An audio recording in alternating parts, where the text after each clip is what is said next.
So the whole COVID thing started about 3 years ago, and we're finally learning what a lot of people suspected from the beginning, which is that the experts either didn't know what they were talking about or they were lying. Now, it's kind of depressing to go through all those lies, but it's also necessary if you don't want that to happen again, and we definitely don't. Dr. Marty Makary has been chronicling them, keeping track. He's a public health expert, professor at Johns Hopkins School of Medicine, and he joins us tonight to list some of the things we learned that aren't true. Doctor, thank you so much for coming on. Thank you for keeping track of this, because I think you need an after-action report to make you better the next time. So what have we learned was untrue?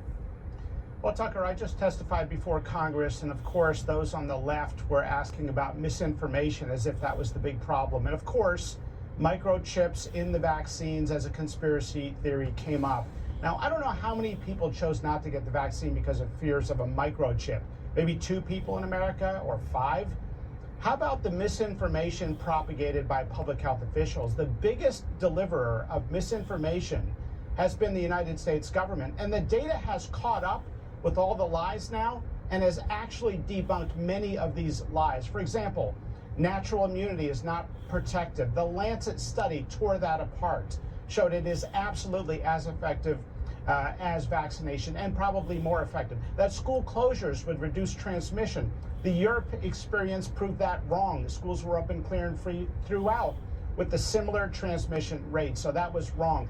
That myocarditis is more common after COVID infection than it is from the vaccine. Not true. JAMA Cardiology showed that it was 4 to 28 times more common after the vaccine in a particular cohort. That the lab can leak was a conspiracy theory. Both Dr. Farzan and Gary, the nation's 2 top virologists, told Dr. Fauci in January of 2020 in an emergency meeting that Fauci called that they thought it was the lab leak, and yet it was billed as a conspiracy. And finally, that the bivalent vaccine and the boosters are effective and necessary for young people. We've had no randomized controlled trials. Dr. Jha at the White House said it's crystal clear. To me, it's crystal clear a young, healthy person should not get it. No one on the congressional committee or at the CDC has ever been able to tell us if any healthy American child has died of COVID.